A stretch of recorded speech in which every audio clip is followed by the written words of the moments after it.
Ang sabi sa akin, Miss Maharlika, mag-ingat ka dahil drug cartel ang binangga mo. Si Lisa. Pero dahil may bagong death threat ngayon, okay, ay i-report natin si Francis Lloyd Tichua at saka si James Kumar. Ayan po ang picture nila, Chua. Ayan. Ayan, si Chua, si Kumar, at yung asawa ni Tulfo. Kaya naloka ako. Sabi ko, ano, di ba? Kaya nga, ano ang relasyon nitong mga julol na ito? Ang sabi, galit na galit, ngayon, si Chua, si Kumar, at syempre si Lisa. Ang utos daw ni Lisa, ayusin mo yan. Ayusin daw kami.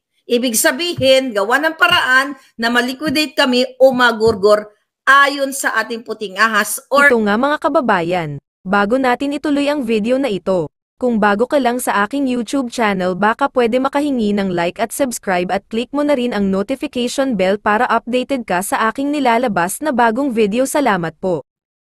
So ngayon, ang na-report sa atin mga kababayan, sabi ko sa inyo, ito ay nakaka-alarma. Babasahin ko lang. Okay. Dalawang tao ang nag-message sa atin tungkol sa death threat nila kay Maharlika at dito, okay, kay distressed mother. Okay? Alright. Ang sabi sa akin, Miss Maharlika, mag-ingat ka dahil drug cartel ang binangga mo. Okay? Mag-ingat kayo ni distressed mother dahil, ayan, dahil may planong gurgurin kayong dalawa. Eh sabi ko nga, hindi na bago yan. Hindi na po bago dahil inireport ko na nga sa FBI si Lisa. Pero dahil may bagong death threat ngayon, okay, ay i-report natin si Francis Lloyd Tichua at saka si James Kumar. Dahil sa pag-expose natin ng kanilang mga well, actually, hindi ako nag-expose ng pangalan ni James Kumar. Yung Indianong ito. Ang nag-expose sa kanya, yung CCTV na nakita natin sa Senado during the PIDEA Leaks hearing na si Kumar at si Lisa ay magkasabwat sa panggugurgur at pagbabribe kay JM o Jonathan Morales. Alam mo, ito pa lang, alam mo sa sobrang dami ng mga information, mga palangga. Ipapakita ko lang ha. Sinandan pala ako ng picture nitong ni James Kumar at ni Chua bago pa ni FLTC. Binisindan ako ng ating puting ahas bago pa tinake down ni James Kumar ang kanyang Facebook page at ang fan page ni Lisa Tanas. So, ibig sabihin, itong First Lady Liza Marcos _ fan page. Imagine nyo, mga kababayan, binalikan ko yung mga mensahe sa akin ng informante. Ayan. Ito si Kumar. Ayan, no? Di kailan ba to? August 16 of 2022. Magkasama na pala talaga siya ni Liza. Nakita nyo? Ayan. Nakita nyo, First Lady, fan page. So, nawala na yan sa Instagram. Ayan, si Kumar at saka si Lisa ay magkasama na. At ang date ay August 15, 2022. So, ano ang relasyon ni Lisa kay Kumar at ni Marcos Jr.? Kasi nga, maliban sa yan ay campaign donor. Bakit binura itong fanpage na ito kung ito ay randomly lang na fanpage? Hinanap ko eh. Kasi binalikan ko sa dami po kasi nagme-mensahe sa akin. So itong bago kong puting ahas na ito, ayan, ang dahil mga sinisend sa akin, lahat ng mga nagsisend sa akin, hindi ko naman kayang basahin lahat o i-absorb lahat sa sobrang dami ng information. So habang ini-scroll ko, dahil sabi palangga, meron kang bagong kayo ni distressed mother, meron kayong death threat. So, ito yung picture ni James Kumar na burado na at yan si Lisa. Anong tawag? Anong sabi dito? O First Lady, National Day Reception and Celebration of the 75th Year of Indian Independence. So, ito, ang dami nilang picture. Ayan, Facebook ito na binura na nila. Okay? Ayan, sinend to sa akin eh. Okay, ng ating puting ahas. Ang dami, oh. Mga luma na ito. Yan. Pinagsisend niya sa akin yan. Okay, na ngayon ko lang napansin yung iba. Ayan yung mga picture. Then also, yeah. Sinend din sa akin yung picture ni James Kumar at ni Francis Lloyd T. Chua at ng asawa ni Tulfo. Ayan po ang picture nila, Chua. Ayan. Ayan, si Chua, si Kumar, at yung asawa ni Tulfo. Kaya naloka ako. Sabi ko, ano, di ba? Kaya nga, ano ang relasyon nitong mga julol na ito? So ngayon, mga kababayan, okay, balikan natin to. Okay, yung mga mensahe dito. Ang sabi, galit na galit, ngayon, si Chua, si Kumar, at syempre si Lisa, ang utos daw ni Lisa, ayusin mo yan.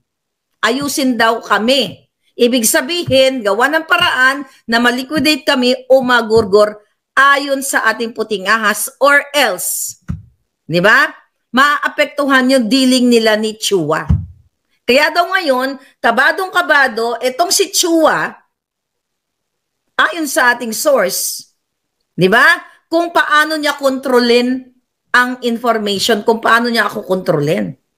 Paano niya ako kontrolin?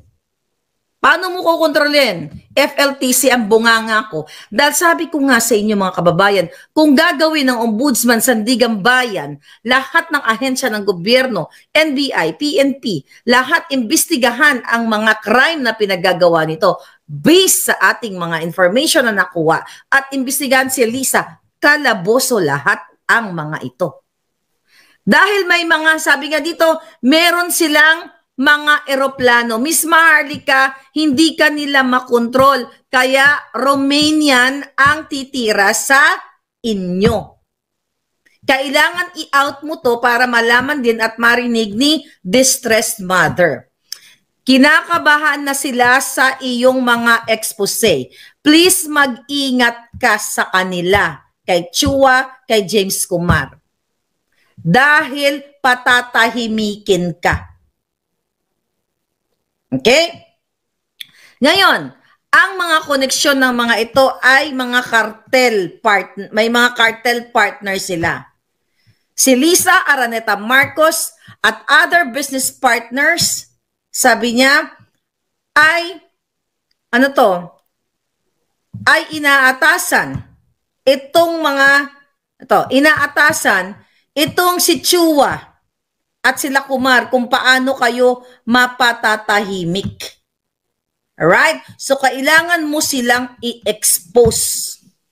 Ngayon, mga kababayan, lingid sa kaalaman, na-broadcast na ba ito? Binabalikan ko itong puting ahas na ito. Meron pala siyang message sa akin. I think kailan to last nung April. Sabi niya, Miss Maharlika, at least, sabi niya, also sabi niya, last year, sabi niya, there was a coup, okay? Coup at EEI company. Helen Yurchenko, they sold her shares to FLTC and stepped down from the board of EEI. Okay? We think, sabi niya dito, she was forced or blackmailed to do so that FLTC or Francis Lloyd Chua can take control over the biggest construction company of the Philippines. It also fits in their system of money laundry, pulburon, arms, corruption, bidding on government projects, cartel, drug transport. Kasi protektado siya ni Bongbong at ni Lisa. Sabi niya, FLTC is the spider in web who controls the system, and Bongbong and Lisa are the biggest beneficiaries of this system. Miss Maharlika, don't forget, Imelda Marcos stole more than $200 million from the Philippines Treasury. They are doing the same, and FLTC has the system and the contacts. So, spiderweb, CFLTC daw ang spiderweb, yung gumagawa ng technical part. At si Marcos Jr. at Liza at ang pamilya niya ang nagbibeneficiaryo o nagbibenefit. Okay? Sabi niya, they are doing the same thing. The same. And FLTC has the system and the contacts. That is why he is becoming very important to Marcos and Lam is the fundraiser. Si Lisa Marcos ang nagpoprotekta ayon sa ating puting ahas kay Francis Lloyd Chua, Tichua, sa kanyang mga black dealings or yung mga illegal na business na ginagamit ang government based sa ating informante. Okay? Ms. Marlica, would not be surprised if FLTC is protected by them. Or maybe, sabi niya na, or has diplomatic status. Baka diplomatic status pa daw o may diplomatic passport pa si FLTC para mag-in and out sa country katulad ng ginawa. Baka nga appointed hindi natin alam. Katulad kay Michael Mann na itinago nila na diplomatic passport. Ito po ay hindi ito galing sa akin. Ito yung mga concern na nasa gobyerno na mismong nakapaligid kay Lisa na gustong ipaalam sa inyo. Okay?